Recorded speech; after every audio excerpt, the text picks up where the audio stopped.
Good day. Profuse thanks to the organizers for inviting me to this conference. And I am thrilled to be giving this brief presentation about the planetary health diet and why this is the kind of diet that will help advance human nutrition and safeguard the environment in the Anthropocene epoch. So this is the planetary health diet. You might have already seen this online, this diagram. And as you can see, this plate is comprised mainly of green leafy vegetables and fruits, whole grains, and a very little portion is actually dedicated to animal source protein, in particular red meat. In fact, when you translate this plate or this diet into a week-long diet or food schedule, food plan, um, basically you can only eat red meat in a single meal for that entire week, and that shows the huge shift from a meat-based diet to a plant-based diet that this report that was published by the Eat Foundation and the Lancet in 2019 is recommending. So later on, I will be discussing more about the planetary health diet and what is the basis for this proposed shift in the global diet. Of course, it's important to first understand, the reason why we are discussing about the need to redesign and to change the global diet. This is a framework that was introduced by the Stockholm Resilience Center, which is called the Planetary Boundaries Framework. As you can see, there are 9 planetary boundaries that have been identified. These are not physical boundaries. These are quantitative boundaries that need to be protected, that need to be preserved, that we cannot violate. Otherwise, breaching these boundaries will lead to a world that is less conducive to human survival. So as you can see, 2 out of the 9 boundaries are already in red. Biosphere integrity, which is also equivalent to biodiversity. Over the past century, we've seen the fastest rate of extinction of creatures great and small. And the other one in red is the natural biogeochemical flows of P and N, phosphorus and nitrogen, which is driven by the use of artificial fertilizers in large-scale farming and agricultural production.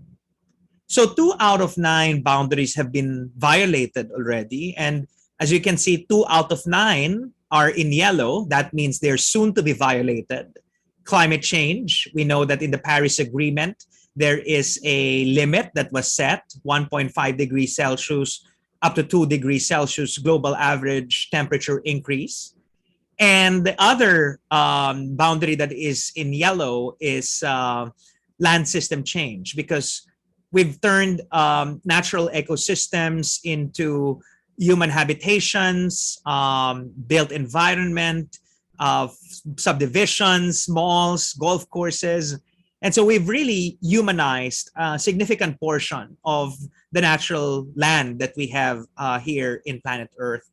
So 2 out of 9 have already been violated, 2 out of 9 soon to be violated. This is the state of our planet today. And that's why there is a growing clamor for the protection of the planetary boundaries, not just preventing the worsening of climate change, but also making sure that the other boundaries are also preserved as well. Because this is what's happening now with the boundaries. A while ago, I mentioned the term Anthropocene, which is the proposed geological epoch, connoting that in this day and age, the biggest force that is shaping the face of the Earth is not a natural phenomenon, but a human-induced one, and that's why it's called anthropogenic. Human activities are now shaping and changing and altering our natural ecosystems. As you can see here, there are main human-induced drivers that are underlying this anthropogenic change. Our consumption patterns, the demographic shifts that we see, migration, urbanization, increasing population, but also aging, as well as technological advancement, continuous technological advancement. And all of these are creating large-scale alterations in our environment, different forms of global pollution to the air, water, and land and soil, biodiversity loss, as I've already mentioned a while ago, and of course, climate change and the other issues that are confronting our environment today. All of these will eventually and are already causing a wide range of health impacts that you can see on your right. Malnutrition, infectious diseases like mosquito-borne diseases, water and food-borne diseases. Non-communicable diseases are on the rise, obesity, heart disease, diabetes. And there's also growing evidence now that even our mental health is being affected by these anthropogenic changes such as climate change and biodiversity loss, different kinds of of pollution. And so as a physician, I always say that now we have two patients, not just the human patient. Look at that kid who is wearing a mask to protect herself from the unseen coronavirus, but also Mother Earth herself is wearing a mask to protect herself from the anthropogenic changes that I've just mentioned to you a while ago. And so in our field of public health, there's a growing recognition that we need to expand our view, our ambit. We cannot anymore just treat people, the human patients, while ignoring the planetary patient. We now have two patients, people and planet. And so this is what the planetary health concept is really all about. You've heard of planetary health already a while ago when I mentioned the term planetary health diet. So this is the basis of the planetary health diet. We need to take care now, not just of people, but also the planet as well. Because this is what's happening now. We might already, and we surely are already and still are concerned about the first wave, the second wave, the third wave of COVID, and of course, the recession, the economic recession that is generated by this pandemic. But also, I think we should be equally, if not more concerned and afraid of future, not just waves, but tsunamis of climate change and biodiversity collapse and their myriad health consequences that we can anticipate in the years and decades to come. So this is from the latest report of the United Nations Intergovernmental Panel on Climate Change, published in August. And this report described the situation, our situation today, as a code red for humanity. As you can see, every region of the world is already affected by extreme heat, by heavy precipitation, all the anticipated impacts in a warming planet. So there is no geographic region, there is no specific population that is immune to the impacts of the climate emergency. And similar to the diagram that I showed to you a while ago, climate change in particular is going to lead to a wide range of health effects. As you can see in this diagram, there are multiple pathways that link climate change to human health, whether through storms or drought or flooding or heat waves. And every disease group is going to be affected by climate change. I already mentioned a while ago, infectious diseases, chronic non-communicable diseases, injuries, of course, from extreme weather events like typhoons and flooding, undernutrition. There is an estimated or a projection that an estimated 50 years worth of global gains in nutrition can be reversed or will be reversed if climate change will not be averted. And as I mentioned, mental illness, both from abrupt disasters and also from chronic slow onset effects such as sea level rise, are anticipated, are anticipated to make an impact on people's mental health. So let's focus on the food system and how the food system is both affected by climate change, but also is contributing to the climate crisis, but also to different types of public health crisis.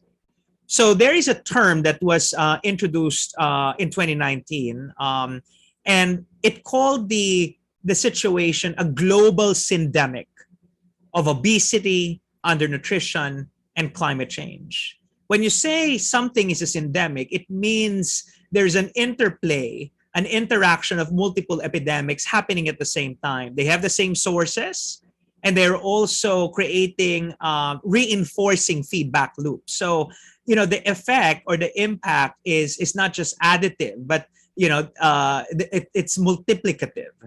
And right now, what we're seeing is this global syndemic of obesity. More than 2 billion people on Earth are either overweight and obese.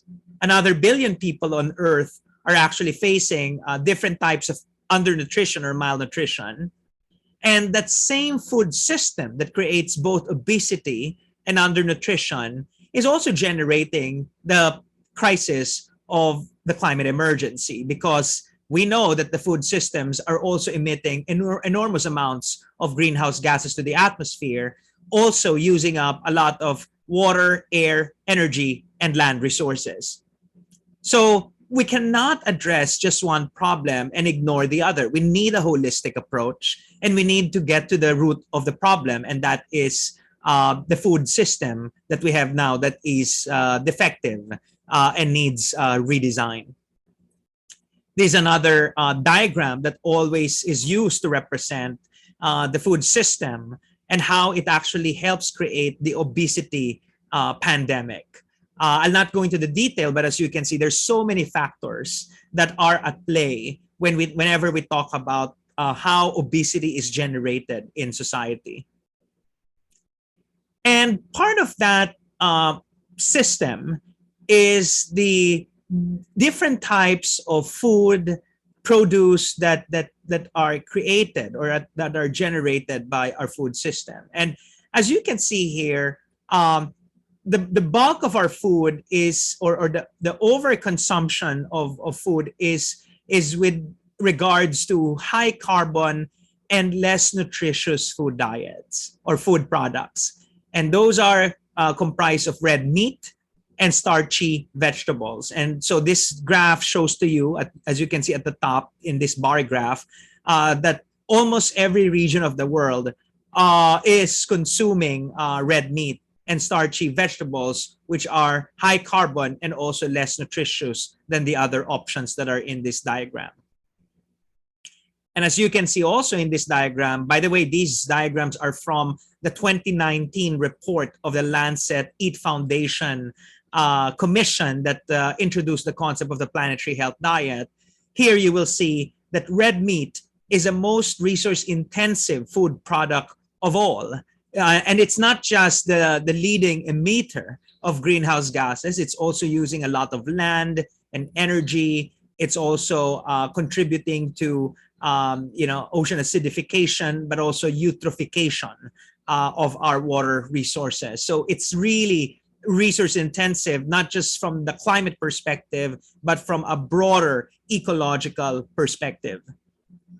And we know that meat consumption, as I've already said, is a leading emitter. As you can see here, 14.5% of the global greenhouse gas emissions are coming from the meat industry. And so we really need to start thinking, how can we reduce the carbon emissions of the food sector? And this is from a very recent study that shows to us that even if we reduce the emissions from other sectors, in particular the energy sector, we will still be consuming most of our carbon budget. Okay? Whether we choose the more ambitious 1.5 degrees Celsius target of the Paris Agreement or the less ambitious 2 degrees Celsius target.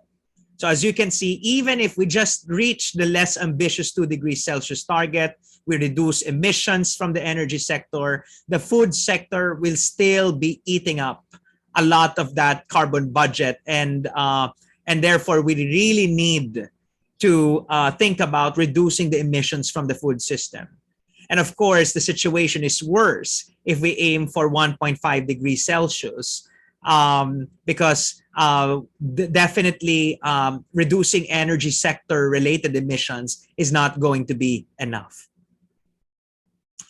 And here you will see, in terms of the actions that we need to do within the food system, we cannot just focus or depend on a single intervention, because a single intervention is not sufficient to dramatically reduce the carbon emissions of the food system. So as you can see, for example, if you just have the food waste that we produce, there will be around 27% GHG reduction, still not sufficient to dramatically reduce the CO2 emissions of the food system. And so what we need is a combination of all of these interventions, having the food waste system, increasing the yields of our farmlands, healthy calories, adopting healthy calories, adoption of best farming practices, and ultimately a shift to a plant-rich diet. And that means reducing our meat consumption. And so if we do them together in combination, even if just partial, we can already anticipate huge reductions in the emissions coming from the food system. So it's not just the carbon emissions that are coming from the food system that need to be addressed. We know that the planet's health is important to prevent the next COVID-19, the future pandemics, other infectious diseases. And we know that part of this story is the role of the agricultural sector in reducing or tightening the animal-human interface, which can then lead to a zoonotic spillover, the jumping of a pathogen from an animal to a human being. Of course, we need to address the other drivers and ecological drivers of infectious disease emergence, wildlife consumption and trade, for instance, but also, I mentioned already a while ago, land use change, which is deeply connected with deforestation and urbanization. But we also need to make sure that we address the agricultural drivers of pandemic emergence. And so if we manage our meat industry, our poultry industry, our cattle industry well, we can increase or reduce the chance, rather, of an epidemic arising from the agricultural sector. And apart from the zoonotic infections that can come from poultry farms or cattle ranches or pig farms, we also need to look at another emerging global health, planetary health issue, and that is the issue of antimicrobial resistance. Unfortunately, 75% of antibiotic misuse is not happening in our sector, in the medical sector, but it's happening in the meat sector, in the animal industry sector, because we've been pumping chickens, pigs, and cattle with antibiotics as if they're vitamins. And we know that we can anticipate more deaths in the coming years and decades generated or coming from this emerging crisis of antimicrobial resistance, because there will come a time when our antibiotics are not anymore effective in killing these bugs, and even surgical operations, for example, will be more difficult to execute if our antibiotics are not anymore working. And of course, the consumption of red meat in particular, and processed meat as well, has already been declared by health agencies such as the WHO as a leading cause of cancer, as a cancer risk. And so shifting from a meat-based or plant-based diet is not only good for the climate, it's not only good for preventing the next pandemic, it's also good for our own health, because it reduces our risk of getting chronic diseases like heart attacks and different kinds of cancers, obesity, so on and so forth. And so that's why right now there's a growing conversation in the planetary health community regarding shifting from predominantly meat-based towards a predominantly plant-based diet. And that is why the Planetary Health Diet was born, which I already described to you a while ago. A diet that does not violate the planetary boundaries, but also is nutritious and healthy, that meets the health requirements, the nutritional requirements of human population. So this diet was produced by the Eat Foundation Lancet Commission based on the best available evidence and very rigorous analysis. So if you're interested to learn more, I encourage you to visit the seminal paper published in the medical journal, The Lancet. And so the planetary health diet, shifting from a meat-based to a plant-based diet, reducing meat consumption, can be called or described as a planetary health nexus solution. When we say something is a nexus solution, it addresses not just one, not just two, but multiple problems at the same time. And so as you can see here, it's a quadruple win. It reduces our risk for non-communicable diseases, the cancers and other chronic diseases. It also reduces the CO2 emissions. It's good for the climate. It lowers the risk for antimicrobial resistance, and it also can help us prevent the next zoonotic spillover. And this will help us in preventing the next pandemic. Here you will see there have been calculations, estimations that we only need 2% of the entire COVID-19 bill, the economic losses, which by the way are still counting. We only need a small portion of that to prevent the next pandemic through ecological, planetary health approaches, addressing the ecological drivers, including drivers that emanate from the food system.